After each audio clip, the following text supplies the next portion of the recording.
Salut tout le monde, bienvenue à ce premier vidéo sur le jeu Bayonetta et Tomahawks publié par GMT Games en 2021. Dans ce vidéo, fidèle à nos habitudes, nous allons introduire le jeu proprement et parler des win conditions. Alors avant de transiter vers l'image du board, vous aurez compris si vous regardez les gens impliqués que j'ai un certain attachement émotionnel à ce jeu et une certaine implication aussi. Alors, Marc Rodrigue, mon bon ami, en est le designer et j'en ai été le développeur. Donc, vous aurez droit à un traitement tout à fait spécial pour ce jeu-là. Vous allez avoir droit à ce qu'on appelle en bon québécois des insides, en tout cas, comment, par exemple, telle règle a vu le jour, c'était comment avant, ça a évolué comment, là, je vais être en mesure de vous partager de l'information qu'à peu près seul moi ou Marc peuvent connaître de par notre implication dans le jeu. Euh, je vais essayer de faire ça court, là, ça va être, ça sera pas facile. Je pourrais dire énormément de choses, là, comme pour mon jeu, là. Je pourrais dire énormément de choses. On va essayer de se garder ça peut-être pour des vidéos hors série ou quelque chose comme ça. Bayonetta et Tomahawks, comme beaucoup de jeux, là, c'est ce qu'on appelle en anglais un labor of love. Marc a commencé à travailler là-dessus en 2013, puis il y a peut-être même eu des idées avant ça, là, puis le jeu a été publié en 2021. Fait que faites le calcul, 8 ans. C'est pas 8 ans à temps plein quand on fait du game design, comme quand on écrit un livre, comme quand on fait n'importe quel type de travail, qu'on peut quasiment dire du travail artistique, du travail de création. On est des grands bouts sans y toucher. Après ça, on blitz de manière intense. Après ça, on en fait un petit peu à gauche, pas à droite. Là. Puis bon, un design de jeu passe à travers toutes sortes de phases. Maintenant, on arrive dans le playtesting en famille, le playtesting dans les conventions, le playtesting ouvert à tous. Là. En tout cas, tout ça mis bout à bout, là, ça a pris 8 ans.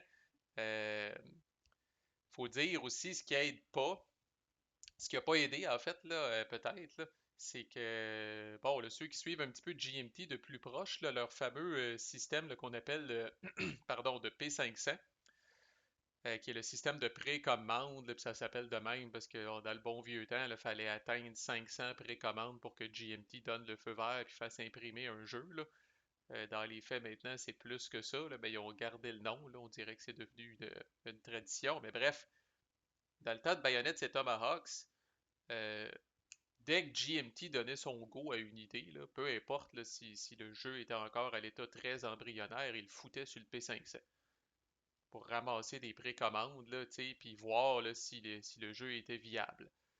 Puis dans le cas de Bayonetta et Tomahawks, là, les gens voyaient, là, je pense, là, l'innovation dans le système. Bon, le thème est quand même parle à beaucoup de personnes. Là. Ça se passe évidemment en Amérique du Nord. Les Britanniques sont impliqués, les Français sont impliqués. Là, fait qu'au niveau du thème, là, il n'y a pas de problème. Là, les gens ont embarqué en courant là-dessus. Euh, Puis ça a fait en sorte que quand même le seuil de précommande a été atteint relativement rapidement. Mais vu que le P500 dans ce temps-là, on mettait le jeu, comme je disais, sur le P500 alors qu'il était encore à l'état embryonnaire, ben là, ça faisait en sorte que, bon, on a atteint le seuil de précommande, quand est-ce qu'on publie ça? Et ça vient vraiment mettre une pression sur le designer puis sur tous les gens qui sont impliqués, là, parce que là, il y a du monde qui ont commis leur fric à ça, puis il y a du monde qui attend après. Alors, je sais pas combien de fois, tu sais, on a vu passer des messages comme quoi, ben, quand est-ce que ça va sortir, quand est-ce que ça va sortir, quand est-ce que ça va sortir. Aujourd'hui, GMT est beaucoup plus sage qu'avant. Quand GMT va mettre un jeu sur le P500, là, on est rendu beaucoup plus tard dans le design et souvent le design est presque complété. Là. Alors moi, je suis devenu maintenant développeur, là, si on veut, un peu officiel pour GMT. Là. Je développe deux autres jeux pour eux autres en ce moment. Là. J'ai des jeux qui sont extrêmement matures, qui sont même pas encore sur le P500. Là. Et quand ça va sortir Maintenant, le but, là, c'est que on le met sur le P500, là, tu sais, puis un an ou deux gros max, là, tu sais, il est entre les mains des gens. Alors qu'il y a beaucoup de jeux, là, puis là, au moment d'enregistrer cette vidéo-là, là, le record, je pense, c'est Mr. President, le jeu de Gene Billingsley lui-même, qui est rendu à 6 ans sur le P500. Tu sais, c'est votre carte de crédit a le temps d'expirer. Je pense que le- le développeur en chef chez GMT disait que dans le temps des vieux P500, là, des fois qui chargeaient vraiment là, tu sais, les cartes de crédit des gens, là, euh, il y avait 2 à 3% des gens qui étaient morts, qui avaient backé le jeu. C'est comme, euh, c'est un peu macabre. Ça montre aussi la population vieillissante de Wargamer. Mais anyway, tout ça pour dire, là, je ramble pas mal, mais tout ça pour dire que cette ancienne philosophie-là mettait beaucoup de pression sur les designers et sur toute l'équipe qui était impliquée dans le développement du jeu. Parce que dès que le nombre minimum de précommandes était atteint, là, c'était comme quand est-ce que ça sort.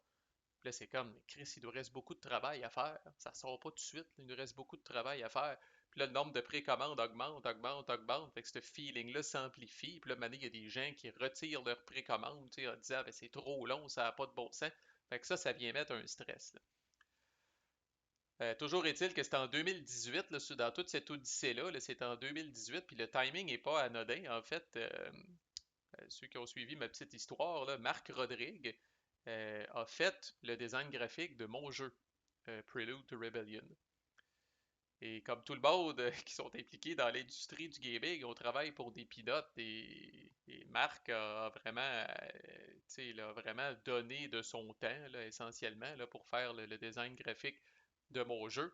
Alors moi, j'ai saisi une opportunité ici de lui rendre la monnaie de sa pièce et de lui rendre toute sa générosité. Puis j'ai offert de devenir développeur pour Bayonetta et Tomahawk. Il y avait un développeur à l'époque qui, tu sais, là, le challengeait peut-être pas suffisamment. Là, il voulait quelqu'un là, qui était un peu tâche, qui était un peu fatigant, puis qui allait vraiment là, tu sais, le pousser, puis le brasser. Là. Puis là, ceux qui suivent la chaîne savent que je suis très bon là-dedans là, pour être picosseux, fatigant, puis envoyé donc. Fait que je t'ai embarqué là-dedans.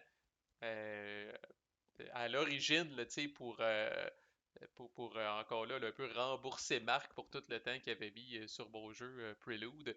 Mais rapidement, là, moi et Marc, on est devenus des amis. On a très bien travaillé ensemble.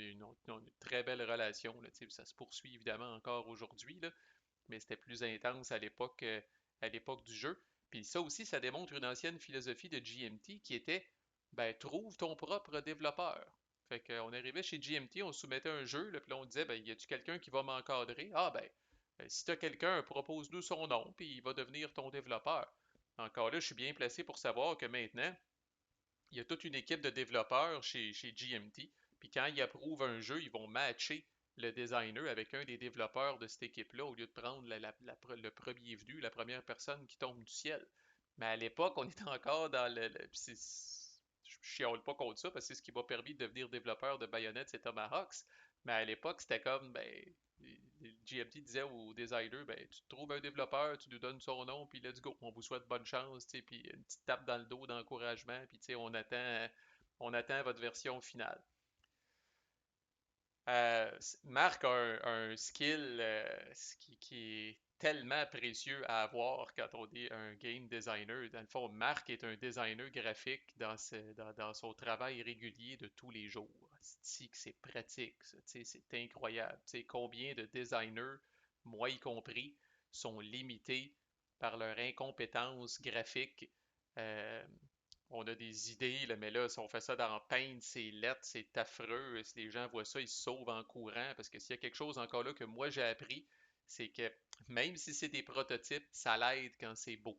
Quand on amène le jeu dans des conventions, puis tout ça, si le jeu a de la gueule un petit peu, puis c'est définitivement le cas de Bayonetta, c'est Tomahawks. Puis ce que vous voyez là, le produit fini, Chris, c'était beau de même. Et, puis là, puis Marc le printait, en Marc a aussi de l'équipement, je pense, un peu plus professionnel d'impression, là.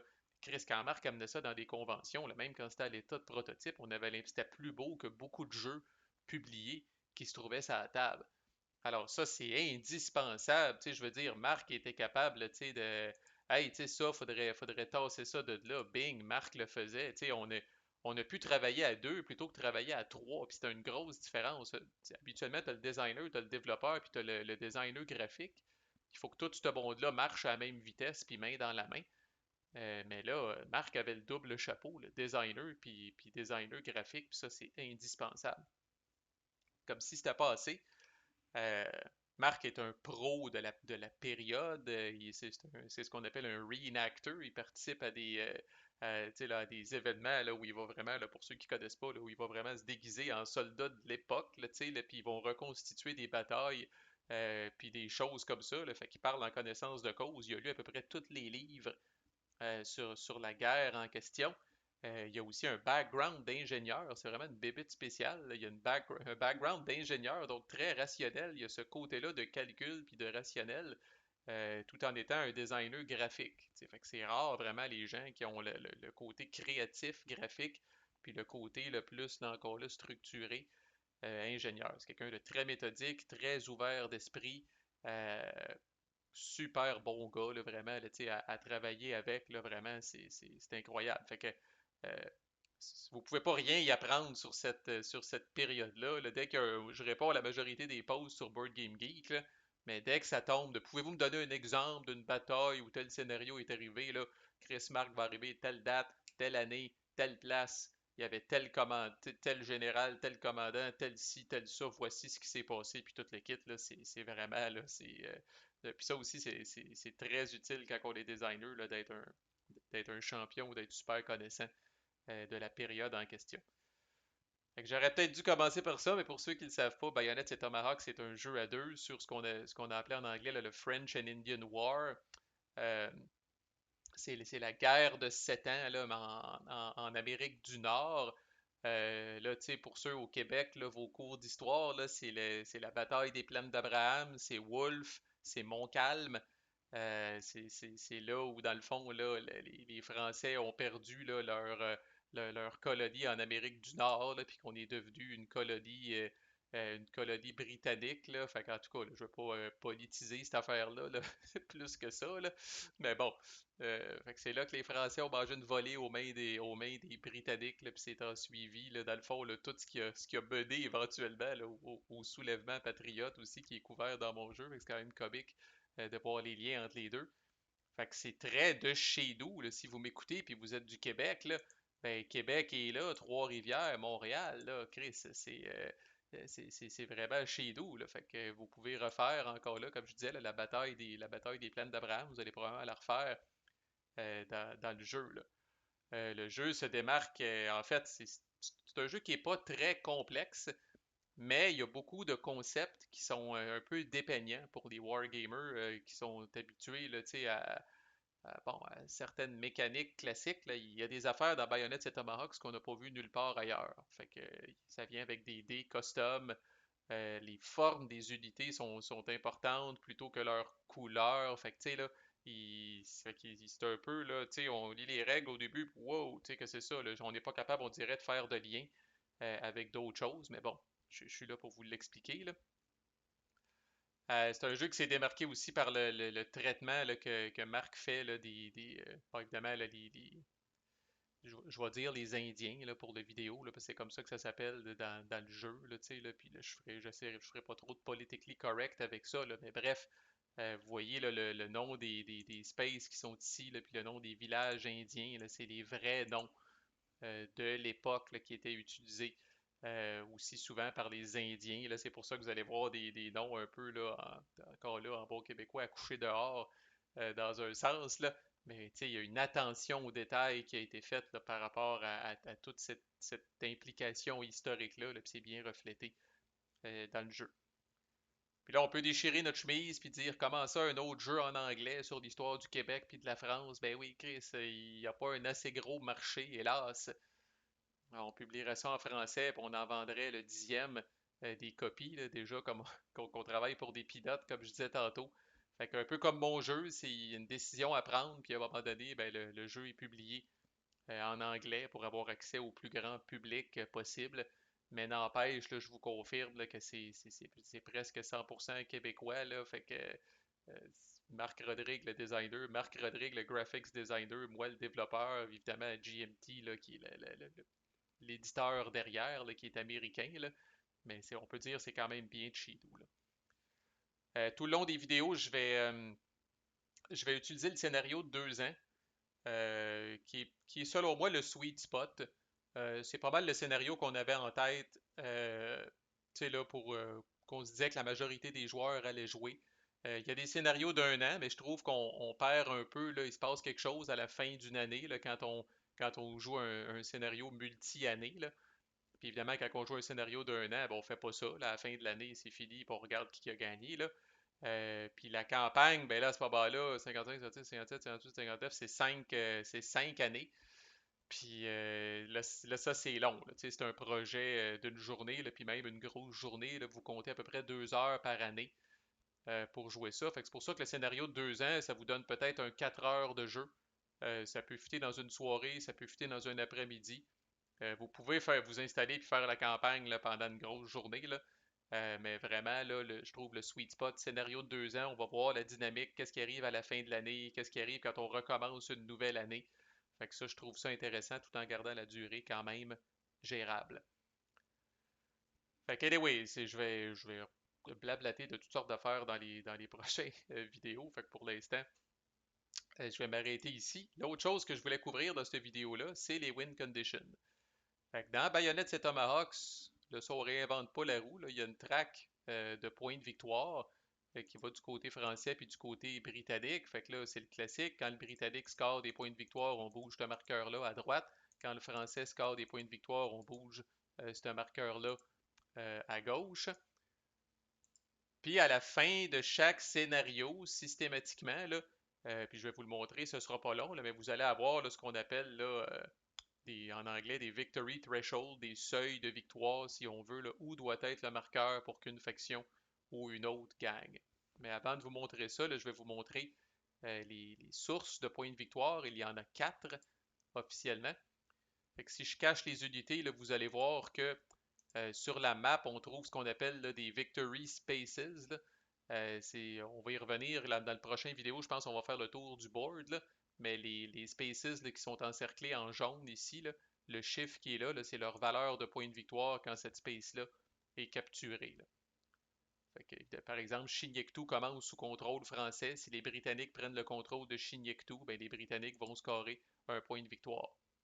Puis ça, là, comme c'est typique dans tous les jeux là, de guerre, ce point de victoire-là, entre guillemets, il est temporaire, ou je devrais dire, il est conditionnel à ce que les Britanniques gardent le contrôle de Shinyektu. Si jamais les Français viennent libérer Shinyektu, ben là, les Français vont scorer un point de victoire. Vont, dans le fond, reprendre le point de victoire que les Britanniques leur avaient volé. Là. Fait que ça va varier de 1 à 3. Il y a quand même des grosses spaces. Là. Il y a des spaces qui valent 3 points de victoire. Là. Fait que ça va varier de 1 à 3. Là. La deuxième source de points de victoire assez importante, c'est ce qu'on appelle là, la track de raid. Puis ça, c'est vraiment quelque chose encore là d'unique. Là. Mais la track de raid, les deux factions ont un marqueur là-dessus. Là, on va voir la mécanique de raid éventuellement. Là. Mais quand vous faites un raid et que vous réussissez, votre faction va scorer un certain nombre de points de raid sur cette track-là. Puis vous allez descendre votre marqueur jusqu'à temps que vous pogniez 8. Puis quand vous pognez 8, vous recevez un point de victoire, puis vous remettez votre marqueur en haut. Fait qu'à chaque 8 points de raid, vous scorez un point de victoire. Puis ça, c'est des points de victoire, dans le fond, qui ça peut pas être enlevé. Là. Une fois que c'est scoré, ça, ce point de victoire-là, là, il est en banque, là, c'est pas relié à une space en particulier sur la map. Là. Il y a des événements qui vont bouger le marqueur de raid sur la track, là, mais dans la grande majorité du temps, là, ces points de victoire-là là, sont en banque pour de bon. C'est surtout le français qui va en faire. Le français avec ses unités légères, fatigantes, qui va faire des raids là, sur les spaces britanniques. Là. Mais le Britannique peut en faire aussi, puis surtout dans les scénarios un petit peu plus longs, là, le Britannique peut faire une coupe de points de victoire lui aussi par le raid. Troisième façon de faire des points de victoire, à chaque fois que vous allez éliminer, c'est-à-dire ce qu'on appelle une brigade métropolitaine. Fait que voici un exemple de brigade métropolitaine, puis c'est une coupe de leader, là. Voici un exemple de brigade métropolitaine française, voici un exemple de brigade métropolitaine anglaise. Fait qu'on va voir là, les unités là, dans un prochain vidéo, là, mais essentiellement, ces brigades métropolitaines-là, là, dans le fond, là, thématiquement, c'est qu'ils viennent d'Europe pour prêter main forte là, à leur faction dans le conflit en Amérique du Nord. Fait que de perdre une brigade comme ça, là, qui ne retournera pas en Europe, parce que là, en Europe, la guerre fait rage aussi. Là. Les Français et les Anglais se tapent dessus en Europe également. Là. Alors, cette brigade-là ne retournera pas en Europe. Alors, thématiquement, ça vaut un certain nombre de points de victoire. Combien? ben, c'est là que vous allez avoir ce qu'on appelle des War in Europe cheats, des cheats de guerre en Europe, là, que normalement, là, chaque camp peut mettre dans une tasse, un bol ou ce que moi j'appelle un pochon. Euh, donc, par exemple, si le Français élimine une brigade métropolitaine britannique, il va piger il va piger là, dans sa tasse là, de marqueurs de War in Europe, puis il va en piger un. Puis là, il va le regarder. Fait que là, j'ai pas été chanceux, j'ai pigé un zéro là, mais il y a des marqueurs de valeur zéro, un ou 2. Fait que là, dans ce cas-là, je l'aurais pigé, puis avec ma plus belle face de bluffeur, je serais venu le mettre ici, là, dans le module vassal. C'est pas évident parce que je joue en solo, là, mais normalement, c'est invisible à l'adversaire, c'est secret à l'adversaire. Il sait pas si c'est un zéro, un 1 ou un 2. Puis à chaque fois qu'une brigade métropolitaine comme ça est éliminée, le joueur peut tirer un jeton de plus et peut décider de remplacer son jeton. Alors, quand va arriver la fin du tour, vous n'aurez qu'un seul jeton. Mais évidemment, plus vous avez tué de brigades métropolitaines, plus vous avez de chances de piger votre fameux 2.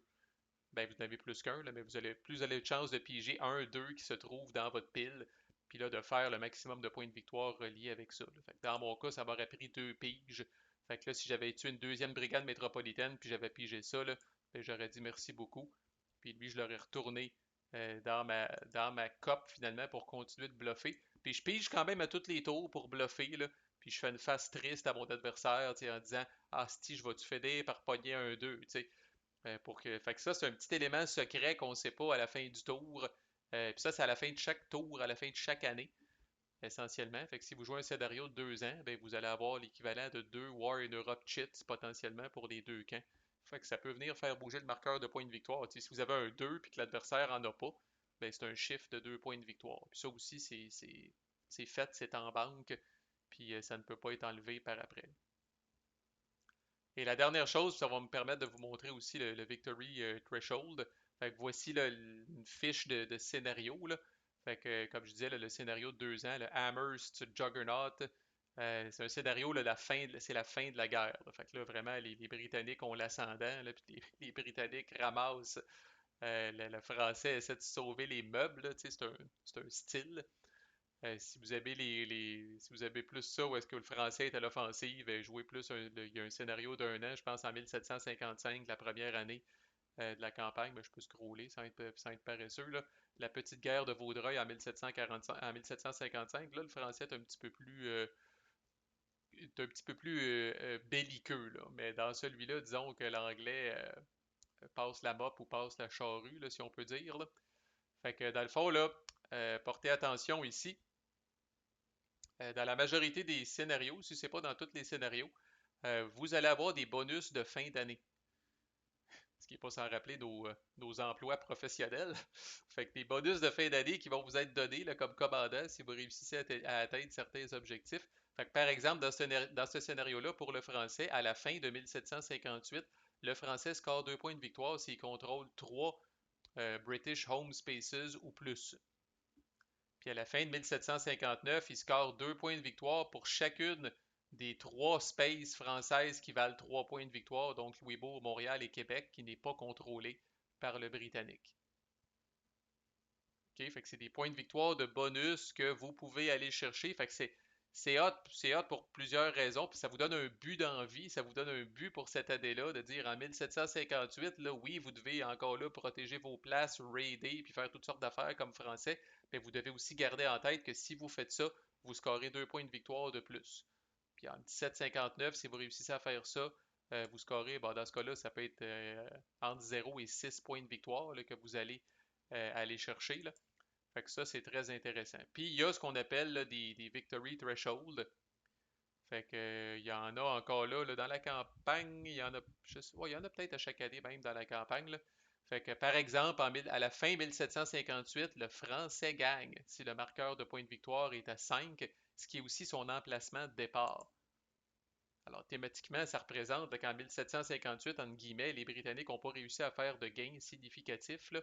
Fait que le français gagne instantanément. Les, les thresholds de victoire de fin d'année, pour ceux qui suivent la chaîne encore là, c'est un peu ce que j'appelle là, de mettre fin aux souffrances de l'autre. Là. Fait que si le Britannique, à la fin de 1758, a même pas réussi à amener le marqueur de points de victoire d'une case de son bord, là, ben, on met fin à ses souffrances, là, puis on dit, bon, ben, le Français a gagné, là. Par contre, le threshold de 1759, ou de la dernière année de chaque scénario, lui, est toujours beaucoup plus tight parce qu'il faut qu'une faction gagne. Fait qu'en 1759, n'ajustez pas votre appareil, le Français gagne si le marqueur de points de victoire est à 2 ou moins du côté britannique. OK? Fait que c'est pas nécessairement que le marqueur est de son bord, là, mais 2 du côté britannique, on considère encore ça historiquement comme étant une victoire du Français. Fait que retenez ça, faites une petite photo mentale de ça, là, si je m'en vais du côté britannique. Pour le même scénario, fait que le Britannique aussi a euh, des objectifs de le fond de fin d'année qu'il cherche à accomplir. Et dans son cas à lui, le threshold de points de victoire est le même pour les 2 années. C'est le marqueur de points de victoire à 3 de son côté. Fait que quand le scénario se termine, là, si le marqueur de points de victoire est à 2 du côté britannique ou n'importe où à gauche, c'est le Français qui gagne. S'il est à 3 du côté britannique ou n'importe où à droite, c'est le Britannique qui gagne. Fait que voilà, on va s'arrêter là. Essayer de garder les vidéos d'intro courts, idéalement. Fait que c'est parti, ça va être épique, comme beaucoup d'autres playlists sur la chaîne. On laissera rien au hasard, je vais tout vous enseigner le jeu d'un bout à l'autre. Next, je pense qu'on va faire le tour du plateau pour voir là, c'est quoi les différents types de spaces qui existent et puis qu'est-ce qu'il y a sur cette bébite-là. À plus!